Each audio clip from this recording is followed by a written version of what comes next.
of the United States of America and to the republic for which it stands, one nation, under God, indivisible, with liberty and justice for all.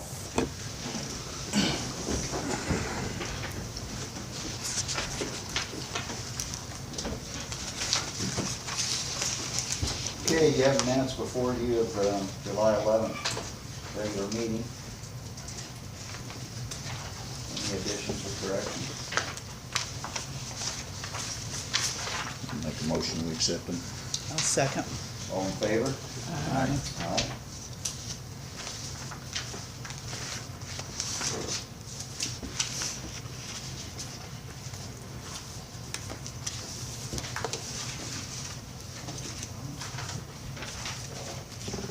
Okay, we'll move on to our reports. Andy? All right, the water plant is treated 889,749 gallons since July 11th. Our average daily usage over the last 2 weeks is 63,552 a day. Filters were backwashed on the 20th. The water meters have been read for the month of July. I repaired one water leak. And wastewater been performing daily checks to the lift stations and sewer plant. Sewer plant's closed and we're not discharging. The weekly sewer samples are complete. I'm still waiting on updated bids for that stormwater work. I'll get those to you as soon as I get them. And we're having a serious problem with red algae at the sewer plant. Some of it appeared at the end of last year. I've been researching various options for treatment, and I think it's going to cost between $2,500 and $3,000 to treat it, which is less expensive than an effluent violation. So. Is that just a question of putting the right chemicals in? Yeah, well, it's an approved herbicide that goes in the water that will kill it. I mean, they're starting to turn red. What do? You dump that in the lift station and it pumps out, or do you have to spray it on out of the pond? No, they've got an applicator you put in the water. That, I mean, it's included in that. That'll go out there. It's basically like a little boat. Just floats out. Yeah, and it drives around and it puts it in. It's a liquid. You mix it. It's the ratio. Our biggest thing, I mean, we're treating 9 acres of surface water. So it takes so much. So there's no problem after you dump that chemical in there? No, it's EPA approved. It's safe for fish. It's safe to swim in, which we're not going to do, but it wouldn't affect anything as far as our MPDS permit. No special separation process to eliminate it or anything like that? No. That's good. It's all types of applications. So I'm still looking at a couple things, but everything I've looked at's been in there. I'm talking to a couple suppliers about it. But there's just, with this red algae, there's so many solids in the water. I mean, it's getting darker. It's just started out murky here, just keeps getting worse and getting worse and getting worse.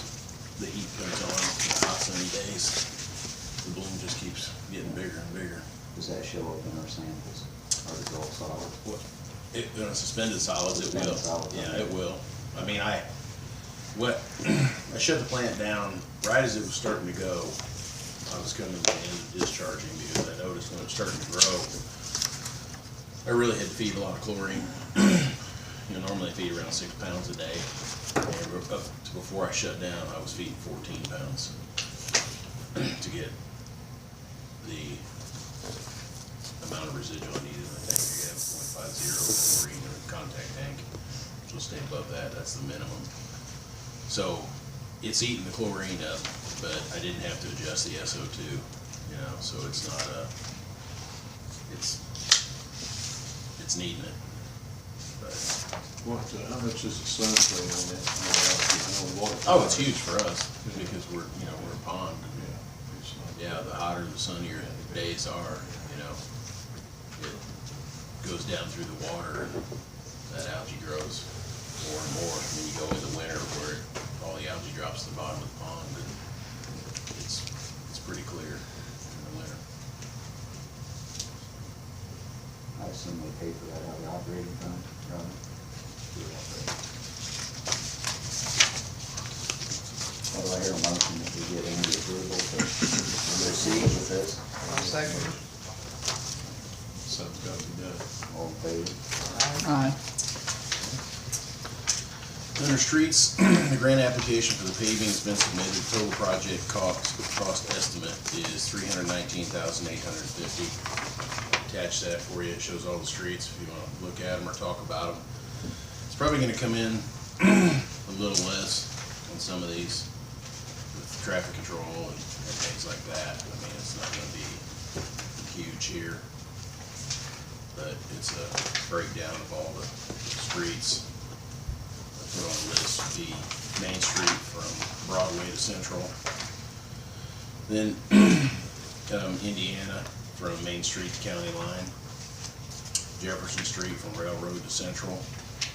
And Adams Street from 19 to Weston Road. The Kaufman from John Street to Central. Railroad from Kaufman to Madison. And on that one, in that bid, is widening that road. I'm gonna be able to look at it, it's so narrow, that trash truck goes down it, it's just crumbling the road up, but when you look south down the railroad from out here, and you can see how it, when it hits Kaufman, it goes. So I had it put in there to widen that out to the west. Sure. And get it more in line with the rest of the road. Then Walton Street from Railroad over to Indiana.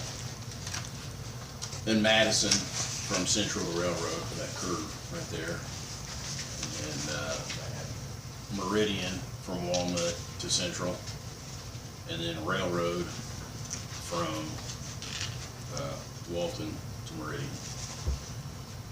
And that includes, in this price, is all valve box, manhole risers, and mill and butt joints on all the intersections. We bid those with Coming to Streets doing the complete radius on all of them. You know, like a bad one is the one at Broadway and Meridian. You know, suppose those streets have been paved this way, they never did the radiuses, so it's, yeah, so when we calculated this up, that was calculating all the radiuses, and then also mill and a butt joint at asphalt and concrete drives where streets meet them, so that it transitions to the drives properly and doesn't cause an issue there. So you guys notice too on here, there's crosswalks painted. Yeah. All the, that's a requirement of the Federal bid, for federal money. crosswalks and handicap accessible In sidewalks. any of these intersections that have a sidewalk going to the intersection, it has to have the ADA. new compliant ramp put in with the little rumble strips, bumps. There's no sidewalk, we don't have to put anything, but if there is a sidewalk there, and it doesn't matter how horrible a condition the sidewalk's in, it's gotta be put in, because it's federal money. So those are all figured into this as well. And for the rest of it, it's no milling, but it will be wedge and level. You know, we got a lot of various sewer and water line trenches that have sunk over the years. Just low spots in the asphalt, so it'll be wedge and level all those before the surface is put on. When do they award those? You know, I don't have that in front of me. I mean, this will be a spring project next year after our water project's complete, because there is gonna be some paving planned. It's within August, probably. Is it August? Yeah, I can't Yeah, remember. yeah. They didn't give it a set date, but they said sometime in August they'll be awarding grants out. But for us, this would be a next spring project. And that's, you know, the water project will be complete, because there are a few streets on here that are probably gonna have some stuff on them. Widening the road to the west on Railroad doesn't run us into the right-of-way on the railroad or anything? I mean, They gave us the Widen it. street, Oh. street's ours. no, I meant, it doesn't put us into the Well, easement Technically- of the tracks. Technically, the right of way is from building to building, Oh, yeah. oh, okay, so they don't care how, okay. Just a thought. Yeah. It's a lot wider than people think. Okay. Yeah. Good, hopefully, Yes. hopefully that will come through. One thing we need to keep in mind is if this is gonna be a spring project or next summer, that we have to have bids by April 1st, I believe. If we're awarded, you gotta have the bids. You don't have to have the paving done or construction started, but you gotta have the bids in place by April 1st. So we need to keep that in mind next spring, to go ahead and get this bid out if we're awarded. Let's do.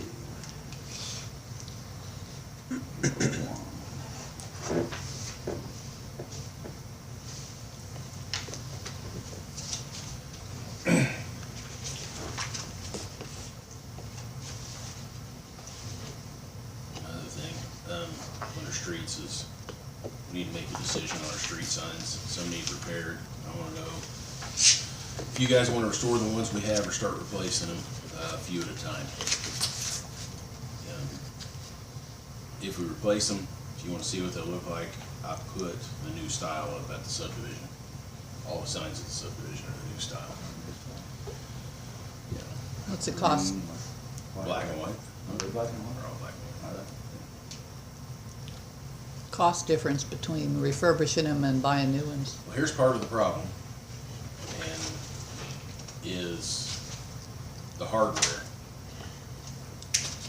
I haven't been able to find hardware for our existing ones, so if we take these apart and the hardware breaks, or we can't reuse it, it's not going to be, but I mean, all these have to be sandblasted and repainted. We did it once like 17 years ago.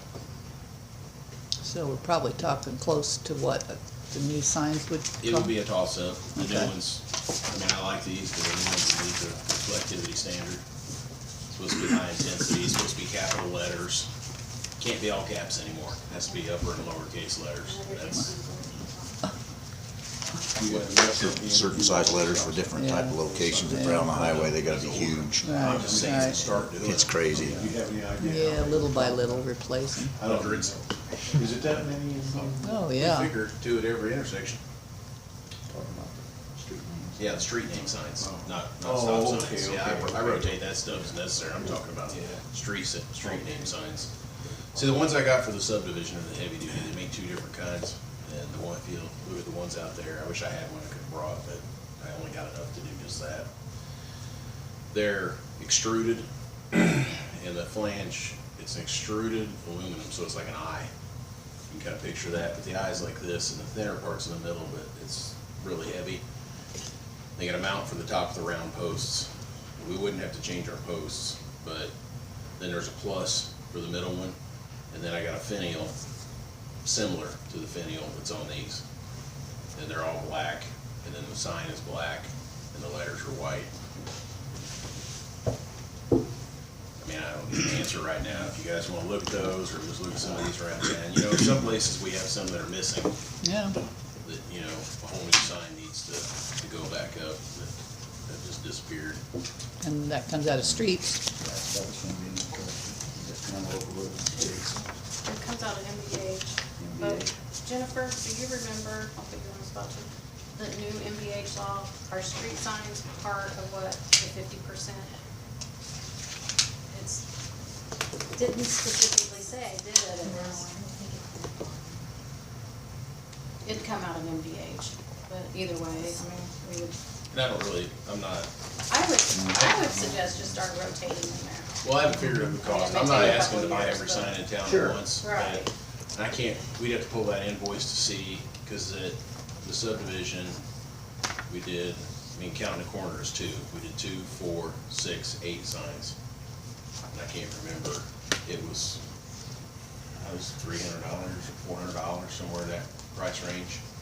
Total or per sign? No, total, Total? yeah, so, I'm thinking it's around $100 per Okay. cross, but I mean, I'll double check that and look in the catalog, but I don't wanna buy everyone in town. I just, and I'm not necessarily even to start out with talking about doing a street at a time. There's just some that are really bad. So if we're gonna switch it, start with those ones that are real bad and just kinda Or missing. work through it over time.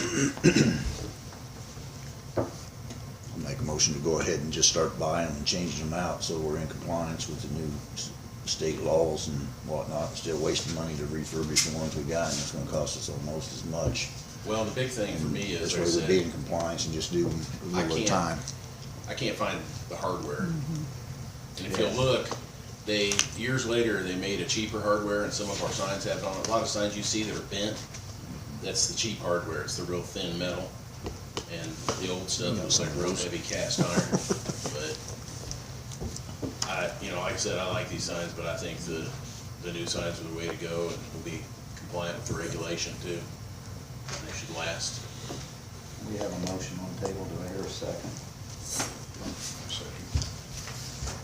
All in favor? Aye. Aye. Okay. Under miscellaneous, we've been working at the Ball Diamond. About 90% of the parking lot has been stoned. Batting cage has been removed along with concrete. We're still hauling dirt and doing some additional cleanup, and we're gonna be planting new grass in those areas that we've cleaned up. And I'd like the council to approve the bid for the new gate. I spent a whole day down there on the tractor, a whole 7.5 hours in that thing, doing that lot. And people are going in there and doing donuts, and the whole thing's wrecked. And they've been driving back between the two fields, going to the back, drinking and whatever else they're doing back there. And they're running that whole thing up, driving back there. The gate they couldn't get in any place else besides. Well, I'm thinking about putting just additionally, because I'm sure somebody's gonna try and probably get caught, because I put the absolute biggest telephone poles we had north of the drive. So you could drive over it north of the drive, but I also thought about putting some rocks or something else along there. I already thought about those blocks, because I thought about that too. Or, I know at one time it was talking about putting a fence along there, because all the fence the Ball Diamond got. That would be, for the diehard person trying to get in, would be trying to drive over those railroad ties. I mean, no car's gonna drive over them, but some idiot in a truck may try it. Well, I was up here the day after you'd spread the gravel, and it actually was the next day, and I see where, Doing donuts? yeah, I was one of them doing it. They had made a mess up there, and not only in the gravel, but down between them two fields, there's big ruts going all the way down through on the back of the field, down by the guy's cornfield, and they're coming back up between the cornfield at the beginning of the, on the north side of the ball diamond. Yeah, back by that tree. So, and there's not just one, I mean, there's 3 or 4 guys doing it. Yeah, I don't think It's it's one, I not think just, it's several people that are meeting back there or whatever they're doing, but. So I think, it's my understanding we've got the funds for it. And I think it'd be a wise investment for us to install a gate. I put 121 tons of stone down. It's- Wow. Yeah. It looks nice out there, 120 it really is good move. does. Yeah, well, I filled in, north end had low spots, so we put 4 down first and built that back up where it was all mushy, and then topped it all with 8s. And tomorrow I'm hoping to finish. I just got that south end. We got rid of that dirt pile, and I moved those blocks where that old field mix dirt crap was at, and got it out of there. It was a sand mixture they had. Yeah, but people have been throwing dirt in it too. I know. It was The kids were. all a big mess, but I was gonna ask you, what's their intention with, what are we gonna do with them 2 big, huge blocks? I still think there's 6 of them. I'm gonna they're move. over on Allen's property, I believe. I just moved them there. Yeah, oh, did you move them? Yeah, I just did it. You just did, To get that dirt out of the way. But no, I'm moving them. Okay. I just set them out of the way for the day, because we were hauling, so that's why I said I was either thinking about something to do with those along the street there, or, I don't know if they're still thinking about doing the fence or not. What was the quote on that, Gabe? You recall that off the top of your head? It's almost 2,000 installed. And we had $5,000 budgeted, Robin, was that correct? We originally had talked about that, but, Plus the RIC money. that's pretty much gone. There's $691 left in there. We have it in capital outlay, and here's my thing. We need to do it. I don't like it. It makes me mad. I really think the Orange should pony up and buy the gate, but for whatever reason, they're not going to. So, I mean, we can either spend it out of capital outlay and buy the gate, or we can spend capital outlays and fix everything out there every time somebody goes out there, because there's no gate. So, that's, My My 2 opinion then cents. is. Well, we if should Orange get the leaves, we gate. keep the gate. right. So, We do. It's so, ours. yeah, Yeah. so I'd like to see him do more, but It's just, as far as the gate I mean, goes, it's yeah. just chipping away at that carryover that we had, you know, I have concerns that we're gonna need for other things, but we don't have it, so.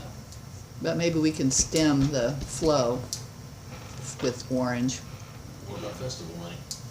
Well, I see further down in your report, you wanna talk about tearing down a house for $15,000. No. So. The bid's cheaper than that. That's coming. So do we want to table this about the gate for this meeting, or? I think we No, we need to go to, ahead. We need to go ahead and put it up. I make a motion, we let them get a gate. I think it'd be a good idea myself.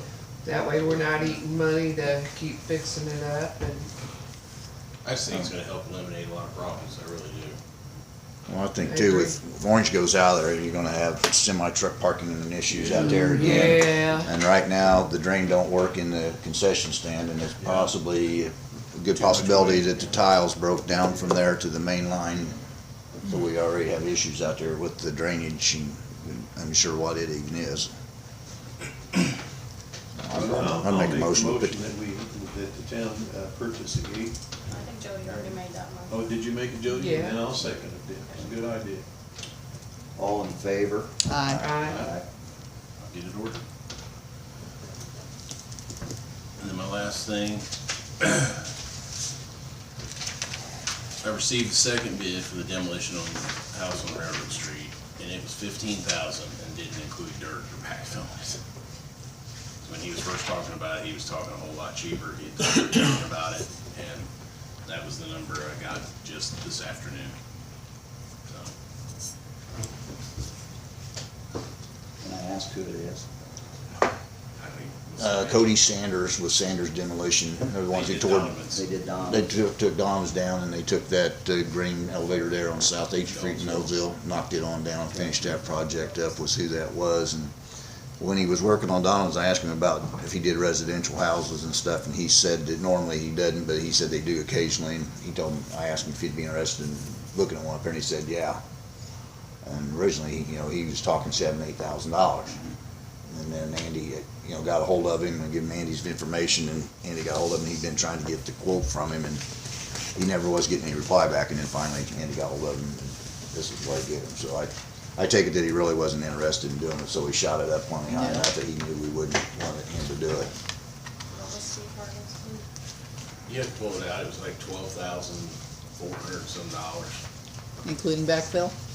Okay. It was right around $12,000, a little bit over. I think we need to do that and get that thing down now the way it's been almost Yep. 2 years or better, and we've had complaints from residents and. August 5th will be 2 years since we condemned it. So what's that process then though? So then we can put liens on, But All of that? You can do a quiet title action, and the town would get the property. I heard there's some type of, Jennifer learned this in one of the clerk treasurer schools, there's something called the commissioner's lien or commissioner's claim or something. And the municipality has a lien, and I don't know the details on it, she was just talking about it because we're looking at maybe doing something down there on Donovan's. And if the property has liens and back taxes owed on it, all, they waive that if the municipality has it and they award it to the municipality. It's just like. So I don't know the details of it or anything, but that's just kind of the gist that I understood them talking about. Remember that, Fred? And you don't have to go through filing Old lien, trailer waiting hang in over the court car. and all that stuff. We did Andy Stitz when you and I were on the council. Yeah. John, John. same thing. John called Celtus. was that a property that was just abandoned? Yeah, it was right in the middle of the park, and his brother and sister thought it was worth $1 million and wouldn't sell it. The town tore the trailer down, cleaned it up, and then mowed it forever. and Little paid- trailer and paid eyesore that's taxes. over there where that little parking spot's up, offset parking. House and Yep. ball court. I remember that whole Caved in quitclaim garage, deed and all that, but I didn't realize that was. same thing. So what fund, Robin, does that come out of? It'd have to come out of festival. Unless we took, we got, part of it could come out of the rainy day fund, but then that would never be replenished again unless we get another,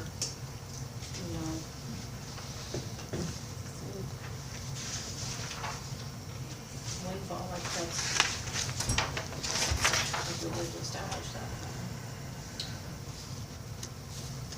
Well, I agree, I would like to see it come down. It's an eyesore, obviously. It'd be nice if it came down before festival. Shoot, you can put boots in there. I'm telling you, it is horrible inside. Well, it has to be. I mean, it is horrible.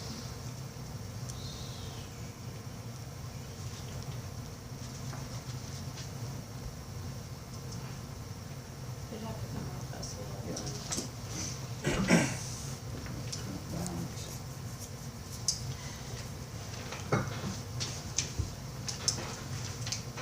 See that, CCI, cigarette tax fund? That's not my number. It's 401? 401, yeah. 401, yeah. I've been letting that one build up, Okay. for several years now, as kind of like a cushion, so, but I haven't TLGF used to make us transfer it into the general fund, they don't make us do that anymore. So, I mean, that's kind of, I kind of look at that as like a, Cushion. Yeah. yeah, Yes. but it took a while to get it to $10,000 too, so. So Yeah. I would rather use festival fund Yeah, the year- and know that we still have that in there if we Yeah, the need it. year-to-date revenue is only $836. Yeah. It's taking me several years. But we do have funds to do that. Okay. Well, would someone like to make a motion that we move on that property? Make a motion, we go ahead and have Steve Hartley come in and move, tear it down as soon as possible. Hopefully before festival. I'll second. All in favor? Aye.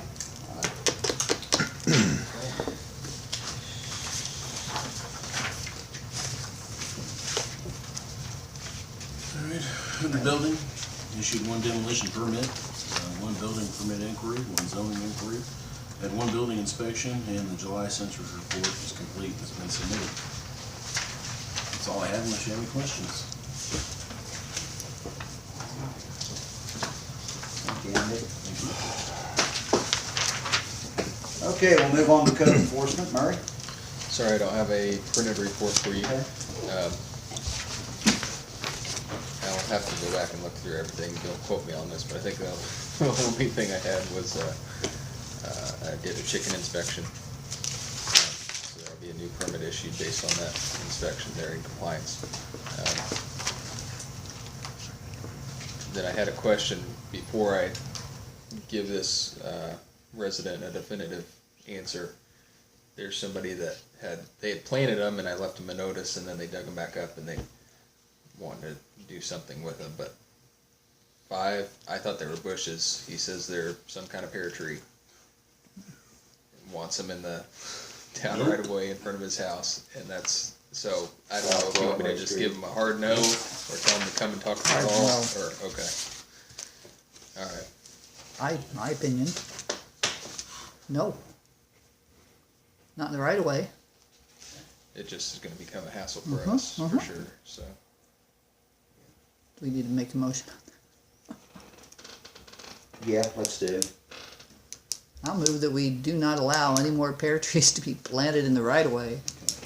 Do I hear a second? I'll second that. All in favor? Aye. Aye. So you can plant them on his personal property, but Mm-hmm. not the right way. That is on South Broadway, correct? I've seen that the other night when I was out on the ride.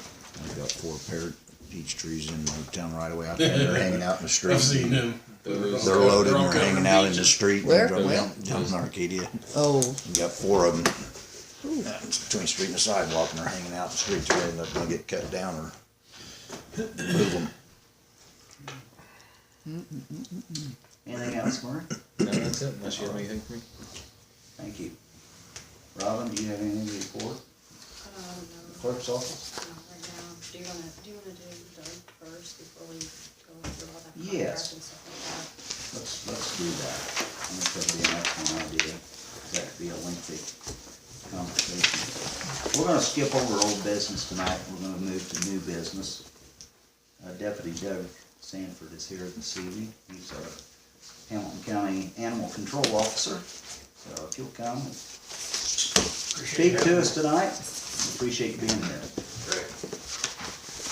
So, I just wanted to kind of get back up with you guys and see what could be hashed out. Obviously, your guys' situation up here is a little bit different than everybody else's in the county.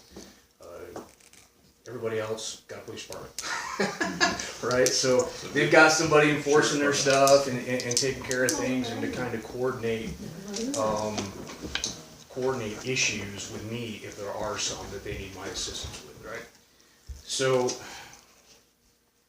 the problem that I'm running into is I want to help everybody out. And I think that's my job in this county. I don't care if you live in town, if you live outside the municipalities, I want to help you out. The problem I've got is, and I don't get a lot of it here, it's only a handful of times, but when I do, it usually sparks into a huge long conversation, and then I gotta start pointing fingers, and I don't like to do that. So it's like a few weeks ago, one of the deputies was up here on direct patrol, doing what they do good, ran across somebody in a trailer park, caught a stray dog. We're down here off South Indiana. So of course he immediately pages me out, hey, come pick up this dog. So, because I'm the guy that I am, you know, it's 11 o'clock, but hey, I'm coming out. So I came out, picked up the dog, and I took it down to Humane Society. Because after a short conversation with the individuals there, it was very clear they just did not have the capability of keeping this animal overnight. And it would have been a hardship on them. So I just felt that it's best just take it down there. The problem that's going to cause is Hamilton County's growing like crazy. It's getting huge. My contract for the county, I currently pay $185 and 82 cents for every animal I bring in the Humane Society with the county contract. That's what it costs. 2018 is going to be $204. Okay, our animal impounds are going up. Everybody's impounds are going up. I'm not going to be able to necessarily afford to. You know, not without trying to be a jerk or anything, but I can't necessarily afford to take in animals from a town that's technically not my jurisdiction. Right. And when I do that, I have to explain, hey, why did I do that? It costs now, you know, an extra $200. My job is to drive the numbers down, drive the price down. So when I can't do that, I have to explain why. So when I already have a high month in July, the highest month we've had since we started keeping track of numbers from 2007 was last month. We averaged 50, 55 animals a month. Last year we had 94. All stray cats. All stray cats. Pretty much. Okay. So, like I said, I don't want to refuse anybody's service. It doesn't look good for anybody. Nobody. And, you know, I especially don't want to leave a dog that's going to have to be chained up outside in the middle of the night in the storm now, no dog house, because they can't bring it in because they've already got 3 pets of their own, 2 small kids, limited space. I can't do that. So, whereas I don't expect, obviously, you know, for us to change overnight, I just kind of want to make sure everybody knows that it's on the table, and we need to come up with something that works for everybody, I think. Because starting next year, the only thing it's going to turn into is, hey, you're going to talk to your townhouse about it. Sorry, you're going to keep that dog for tonight. And I'm going to leave. That's the way it's supposed to. Nobody called me, Right, no, absolutely not. because I'd take it to the kennel. Absolutely, you would have. Absolutely. Yeah. And that's the problem I run into, is I'm sitting out there, by the time I get there, it's 11:30 at night, and I'm like, Yeah. all right, what am I, you know, come on, right? You know, am I gonna start waking people out of bed? I'm standing here already. I'm on call, that's what I get paid to do. And I've got the equipment, and it was just as easy to take it. It was raining, it was pouring, so I just went ahead and did it, right? So I just wanna, you know, I'm working with Sheridan. You know, later on down, in probably a couple of years, the Humane Society, they're moving to Fishers. You know, all the municipalities, Cicero, Arcadia, they've all raised their hands, said, hey, we're probably going to want to contract our transport with you. They don't take a lot of animals down there, but when we do, we only got one cop on, we can't afford to have him out of town for another 20 minutes to get the extra 10 miles. So there's a lot of people raising hands, and I'm gonna answer to every one of those people, you know? Yeah, let's help you out. Because it's not about money for me, it's about making sure everybody, you know, has a situation that works for them. So, and when it gets down to it, it's not my decision anyway, it's the sheriff's, right? So,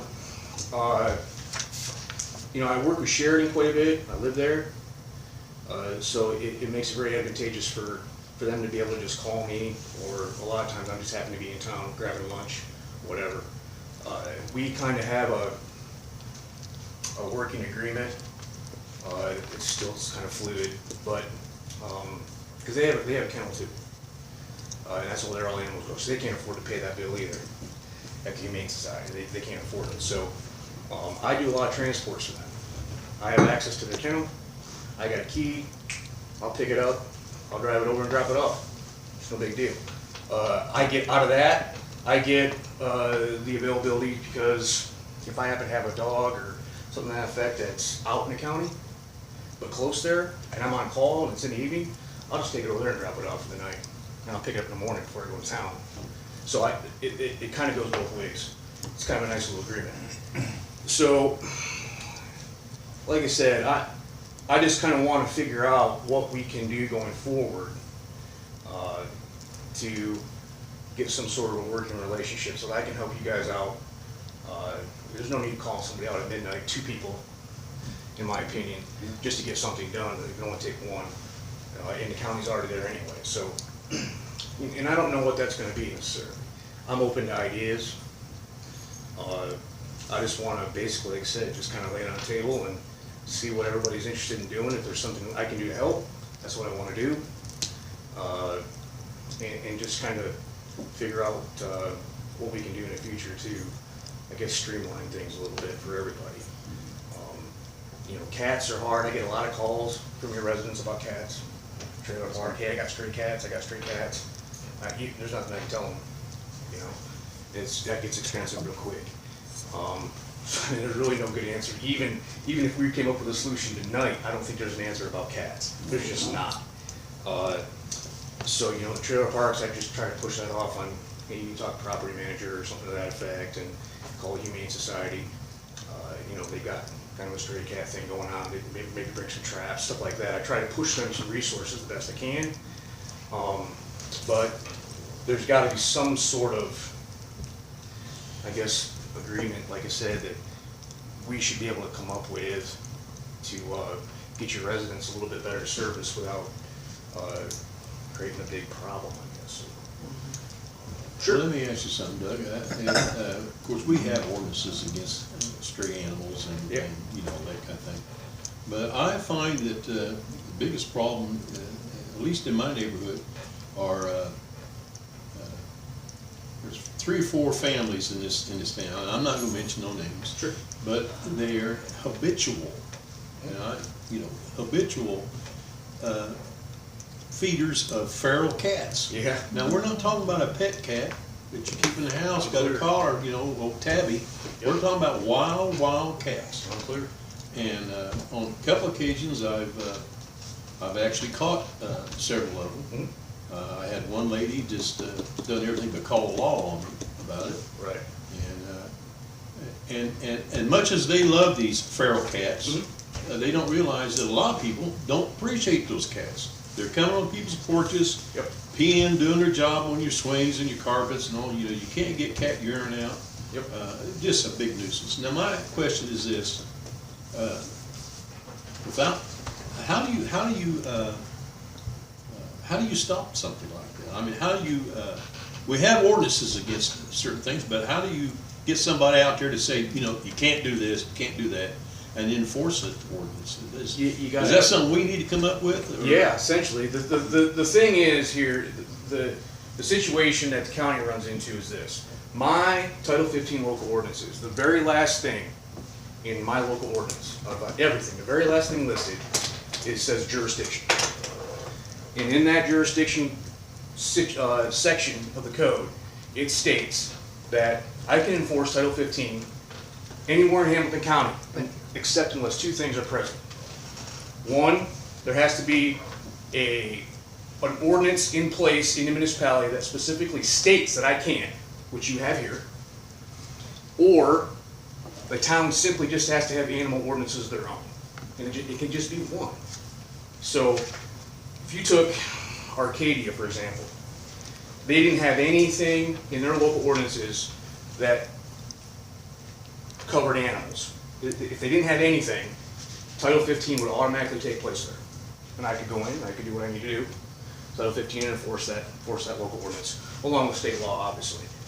If they turn around tomorrow and adopt one thing, no stray dogs, then that automatically kicks me out of the municipality to enforce any local ordinance. Title 15, okay? So even without your specific ordinance that says Sanford ain't welcome here, okay, I still couldn't come here. My ordinance says I can't, okay? So unless it's state law, there's nothing that I can do in this town to help on that. So if you got problems with people feeding cats and you got a local ordinance that prohibits that, you need to figure out some enforcement. And it takes consistent enforcement, and that's the thing. If you don't have consistent enforcement, every time there's a violation, knock on the door, this ain't happening, here's your ticket. Or whatever, it's gonna continue, and it'll continue until we're all long gone. Well, what does Hamilton County constitute a feral cat? What's considered a feral cat? Well, a feral cat, that's the problem. By definition, a feral cat is a wild animal, because by definition, feral means wild. Yeah. Okay? So if it's a true feral cat, then the county, me, I don't treat it any different than a raccoon, or a possum, or a squirrel, or anything else. If you got a problem with feral cats on your property, and it's a true feral cat, you can treat it the same as you do with a raccoon. You can trap it, release it in a park down by the river. If it's doing damage to your property, you can kill it. It causes a problem because it looks like a domesticated animal, and the public gets all huffy about it. But the fact is, if it's a true feral cat, I'm not going to touch it because I don't do anything with wild animals unless they're sick or injured. So it's a difficult situation. In the county, Catch 22. if somebody has a feral cat problem, per the county contract of the Humane Society, they have to accept any animal brought in by a county resident in our jurisdiction. So if somebody lives out of town, has a problem like this, so they got 20 feral cats running around because the neighbor behind them across the field feeds them, they can trap them, take them out of the Humane Society and drop them off. The county has to pay for it. $200, $200, $200. Okay, so, but without a contract, obviously, you can't take animals there. You don't have any place to hold cats here, so it causes a big problem. The county has a local ordinance that allows us to establish a feral cat colony, basically caretakers to take care of these cats. And I hate feral cats. They're horrible. I hate dealing with them.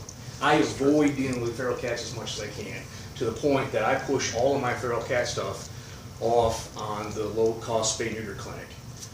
Tammy Solenberger, she pretty much is the one that helped us write the feral cat ordinance. So if I have a situation like you're talking about, I will tell you, for instance, you should call Tammy. See if she can help you with some traps. They can even send people up to check those traps and pick those cats up. And then they get them fixed, and then they release them back where they were going. They can't breed any longer. And as TNR, track and release, should work, over the course of time you don't have any. It doesn't work that way, but that's the idea. It's a tough call. Cats are a bad deal. You're talking about, if we had an ordinance, and we had to enforce it, and be strict with it and continue. Yeah. How do you enforce an ordinance when nobody claims the cats, but they want to put food out there? And that's the whole problem with 90% of these cats running around here. Yep. Is people put food out and they just breed left and right, Yep. and then they just keep putting more food out, but yet whenever you confront them, it's not my cat. So Yep. then it's like, okay, then it's a wild cat. Right, it's And wildcat. My conversation, my reply always to that is, listen, I've been out here, I've been here for 2 years now, okay? Of course, I've been doing this job for 15 years, so it doesn't matter what jurisdiction I've ever been in, I've dealt with the same situation. And as long as I've been here for longer than a month, and I've been coming here almost every day to the complaints of your neighbors that you're feeding these cats, if you're feeding them on day 31, they're yours, and I'm citing you into court for it. Simple as that. I can come out here, I can observe the same cats repeatedly on your property. When I pull up and they scatter, no one cat looks alike, right? They all look different. Black cat, calico, tabby. Yep, those are the same ones I saw yesterday. On day 31, they're yours. You're feeding them, you're responsible. Let the judge figure it out. Even if I lose, I still cost them time and money. And after a point in time, they finally say, all right, I give up. But then again, if you go catching them and say he was taking them to the Humane Society and all these places start doing that, and you're paying the $200 per cat, and the cat will have 8 or 9 in the litter. And Right. one litter is gonna bankrupt them, and where's the Humane Society gonna go from there? Like I said, they're already overloaded. Yeah, And, Humane Society you is know, absolutely, they're at full capacity all the time. There's a trailer park out in Strawtown. I've been working with them. They've been trying to clean the place up a little bit. That's what drove my numbers up in July. I finally told him, I said, listen, you got a problem with stray cats. He had the health department out there. You got cats running all over this place. So he called me, what do you want to do? I said, I don't want to do anything. I don't want to touch them. There's nothing I can do with them because they're all feral. Yep. I said, but you can track them. You can take them to the Humane Society, which he did. Ching, ching, ching, ching, ching. But you know what? I haven't answered any feral cat problems out there the last month and a half because he caught them all and took them in there. And then at that point in time, it's about maintaining my presence in the park. I drive through every day, knock on the door occasionally, say hi, make sure they understand we're here, dropping brochures off, we're enforcing the law. You can't, cats treat no different than dogs. You can't let them run loose. Keep them inside, or you gotta be outside with them on your property. So cats are a very difficult situation to apply any law to. But at the same time, there's ways to overcome that. One of the things that I'm working on advancing on my local ordinance is a mandatory ID. Dog's gotta be chipped, cat's gotta be chipped, or it's gotta have some sort of ID on its collar. If it doesn't, it's a violation. I'm gonna impound it right now. And you're not getting it back until I chip it. Simple as that. And now I can, you start rolling that out in 6 months, a year, you start noticing the more animals I catch, the more I got chips. Now I can claim an owner on this animal. Right. So it's, like I said, there's no good answer when it comes to cats. You gotta have ownership, you gotta have buy-in on almost everybody in town. And you can't buy into the whole feral cat colony thing because you can't run a feral cat colony in town and have it be advantageous for anybody but the person that's I'd like to say, the cat lovers. they're trying to do these feral colonies. Yeah. And I totally disagree with that because Yeah, you ain't it's solving bad. the problem, like Toby's saying. The cat's Yeah. still gonna come onto people's property, don't Yeah, they want them, do. and they're still spraying on their furniture and Yeah. everything else. And you have lawn furniture out with cushions on them and everything, they Yeah. ruin everything. And Yeah, so, I don't think that really is a solution. I mean, it slows the breeding down and whatnot when they're fixed, but other than that, and the ones that don't, just keep multiplying, like I said, 8 or 9 at a Right. time. And It's- so it's kind of a and that- losing battle. Yeah, and that's what comes down to the inconsistent enforcement, whether it's mandatory, spay, neuter. That's the one thing in the county that I always fall back on. Hey, this isn't your cat? No, cool, I'm taking it. It's not spayed or neutered, so it's a violation anyway. I'm taking it. And once I get my hands on it, it's not coming out of the Humane Society until it's fixed. Do you have a idea of what the contract fees are gonna be for municipalities or whatever in 18? I don't, other than mine. Like I said, this last year, I think the total the county paid out was $96,000. And because our number's going up, it's based off about $111,000 in 2018 what the county's gonna be paying. I know Carmel pays $40,000-$50,000 a year. Westfield's probably 30-35. It's expensive. I have a question. So if we rescind or repeal our animal ordinances, and you're our police department, so if we rescind our animal ordinances and we, just humor me, we adopt the county ordinance, then we don't have to have a contract, then. No, I can't say that because that's the problem. I'm not really sure how that's figured out. Even with Sheridan, for instance, Sheridan wants to contract my service. They have about a $10,000 animal control budget. $6,000 of that goes to pay somebody to do the job. They have about 100 animal complaints a year. I quoted them about $6,000. So even if that contract was to be signed, that's me coming out and supplying them service, but their animals still have to go to their pound because they don't have a contract with the Humane Society. Each municipality within itself has to have a contract. Even though we don't have our police department and the county is our police department? Right, and that's the one thing that I'm just not sure about, and I really don't think, I don't think that's an off the table conversation to have, that we could present to Rebecca Stevens and say, hey, how are we gonna figure this out? Because the fact is, I don't foresee, even if I became your animal control officer, and I don't foresee taking a lot of animals there. I mean, I average maybe 2 or 3 a year in the last 2 years that I've been here that I end up taking from in town. And some of those come from out of town. They're just trotting through, you know, and I know that. I mean, it's the edge of town.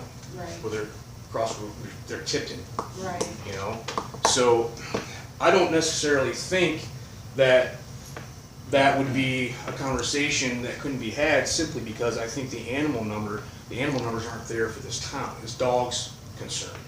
Cats are gonna be the problem.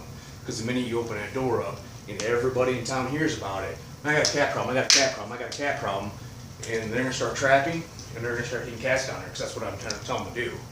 And then that number's gonna skyrocket. Cats are the problem. Because if it wasn't cats, if it was just talking dogs, I'd go down there right now and say, just buy it, just take it. Let me do the job up there, and we'll just take whatever comes out of town and the county pays for it. You already contract, what's $40-some thousand to have us up here anyway. I try to roll through as much as I can, even though there's really no local ordinance for me to enforce. If I see a state violation, I can jump on it. But the numbers on dogs aren't there. Like I said, a couple a year maybe. That would increase a little bit, obviously, if I was doing active enforcement, consistent enforcement. But I don't think it would be enough to complain about. It's just not there. But the cats would be the problem. Do you think that we could get on top of the cat problem as small as we are, if we, like, it might be at first, it might be an issue, but if we could get on top of it? If anybody could, this town could, because the town is small. And it's just, it's Because we know who most of the cat people are. Right. It's just a buy-in from everybody. The problem, like I said, you've got those people that are, you know, they love the cats, they wanna feed them, they wanna have them. But, you know, I think you could get it under control, I think, fairly quick compared to some of these other municipalities that have the same problem everybody's having. It's just a question of what it's gonna cost to get there. The cost could be significant to get there, because I don't know how many cats you got running around town. Yeah, I can't drive through. They cycled through my neighborhood, they were really yeah. bad for, no, they were really bad for a while, and Right. now they're, I don't Yeah. see, I saw one, the other one. Well, generally what you'll see is when you're talking about feral cats, and I mean specific, just outside They're cats okay. altogether, even domesticated cats, you know, that'll cycle out, because when you don't start seeing cats around anymore, you start seeing the coyote and the fox wandering around town more. That's what Sheridan's got right now. They got a lot of fox and coyote in the area, and we don't have too many cat problems around there right now. I But figured as there those was a guy fish- down the street Yeah. catching them. Well, there's 3 or 4 of them around. I have Yeah. an above ground pool with a privacy fence around it. I've been having some problems with neighborhoods. Anyway, make a long story short, I put a security light kind of motion, Yeah. and the light goes off. And you can sit out there anytime after dark, and we have burning wood, and all of a sudden that light, It just cycles on and and off. said, somebody's in our pool, because we've had that issue. Right. And I said, no, Strobe it's a light. cat. Yeah. You sit there long Yeah, enough, strobe I see light. one big black cat jump on this side, a big old yellow and Yeah. brown one jump on this side, and there's rabbits goes in there, you know, different kinds of animals. The cats are looking for And those they're hunting things. them. Yep. And then there's Then the cats, black feral goes in cats there looking for a after. place, not just for food, but looking places to breed, Absolutely. to raise, you know. Yep. So if we, sorry, It's terrible. No, go ahead. if we gave you a key to our kennel, would that be a quick fix to that little problem? That's a quick fix to that problem, okay? Because that's, like I said, I don't wanna roll up in here and stand here in front of everybody and say, man, you need me to come in here and take care of your problems. That's not my job, right? You guys are doing a fine job in your own town. I wanna help, I wanna assist you in any way I can. If it turned into that, that's cool, I got no problem, I've got some time. But mainly, I just wanted to kinda get back up here because of that one situation the other night, and I'm like, it's only gonna be a matter of time, it's gonna happen again. And like I said, with my numbers, my price going up, I couldn't justify doing that. I mean, like I said, when those numbers jump that high, man, the county council starts looking at me. I gotta do a quarterly report, and, you know, and I gotta start answering to why did our number double? You know, because it gets expensive. So, there's only so much that I can do. So that's what I'm saying exactly, is, you know, let's try to figure out some sort of a hybrid situation. If you know, my guys are out here, they're automatically gonna page me out because they don't know. I have a hard time keeping them up to date on where I actually work and where I don't work. They got all their, you know, they got so much they got to worry about anyway. So if I've got the availability to drop a dog off at your kennel, and then have somebody email that I can, hey, boom, hey, listen, man, I was out there last night, dropped off a Labrador, he's out there, he's midnight, he's watered and fed. Let me know if you need anything, type thing. I'm more than happy to do that. More than happy. I mean, that's not coming at a cost to anybody. That's just, in my opinion, my job as the county coordinator for animal control, as they say. So, absolutely, that would be, I think, a good agreement for everybody, just to take care of those small little occasional issues. And then, you know, try to trudge forward on some of the other stuff. You know, whether I'm here enforcing stuff or not, you know, you all know how to get hold of me. You know where I work. If you've got questions on situations like feral cats, I'm more than happy to listen, give you my input, help you out the best I can, to help you out, clean the place up a little bit, and try to take care of these problems, because it's feral cats specifically are no good for anybody, in my opinion. So, They keep the mice away. they do. They absolutely do keep the mice away. Because I remember Fletcher down here when he had his restaurant, and they came through and they picked up a lot of stray cats here on Main Street. Yep. And he had the, you know, the bins outside the Yep. dumpster, and the cats were all gone, and he got overloaded with mice. Yeah. I've seen that happen too. Trust me, I'm not a What do we need to do? yeah. I'm not What do we need to I'm do? not a cat hater by any means. I've got 2 cats at I home. have a cat. They She stay stays inside where they outside. belong. She's fixed, she stays right I there. agree. Having a few Confused. occasional cats wander through town that are good hunters, they are advantageous for that issue. Mice and moles. The problem I know, I know. problem is the neighbors next door that like to feed birds Yeah. are now complaining because they don't have any birds to look at anymore. So with one benefit, you get one pro, you get a con. Yeah. So it's difficult. It's a difficult deal to deal with. So, like I said, I'm not looking for an answer on anything. You guys can hash it out, talk about what you guys want to do. Well, let me ask you this, what would be the most ideal Yeah. situation? The most ideal The most situation ideal for who? You, us. for us, Yeah. To work you. together. In in my the town of Atlanta. in my opinion, together. in my professional opinion, Yes. you already pay for the county to come up here and enforce the law, Okay, right? that's correct. Okay? I work for the county. So, in my opinion, in a perfect world, there's no reason that contract should include my service as well. Okay? Obviously, the problem is your ordinances and the cost of animals going to Humane Society. Okay? Those are problems for you. The cost specifically, that's a problem for you. That's a problem that can be worked around simply because you're a small town. You pick up a Labrador here in Main Street, you take it over there. Generally, within 2-3 hours, someone's calling, hey, I'm missing my Labrador. And we can get that dog back, right? That's what Cicero does. That's what Arcadia do. They all take them out of the PD, shove them in the Sally Port for Okay. 6, 7, 8 hours, even 2 days. They'll keep for 2 days, post it all on Facebook. I post it on my page. Right. Sooner or later, somebody's raising their hand. Now, nobody's paid for anything. Service has been fulfilled, right? So it's a hybrid of that situation of what I do. I pick it up, I post my page, but I take it right to Humane Society because we already paid money for it. Right. So ideally, for you guys, in my opinion, like I said, you already pay money for the county to be here. What's one more guy up here? I don't just do animal control. I'm told to do everything I can possibly do. So if I'm here and I see something go down, I've got the authority to go take care of that, call for a car, and then let them take care of it when they get here. Okay? So it only makes sense to me that you guys would say, we want county in here taking care of animal control too. or at least helping us take care of it. Because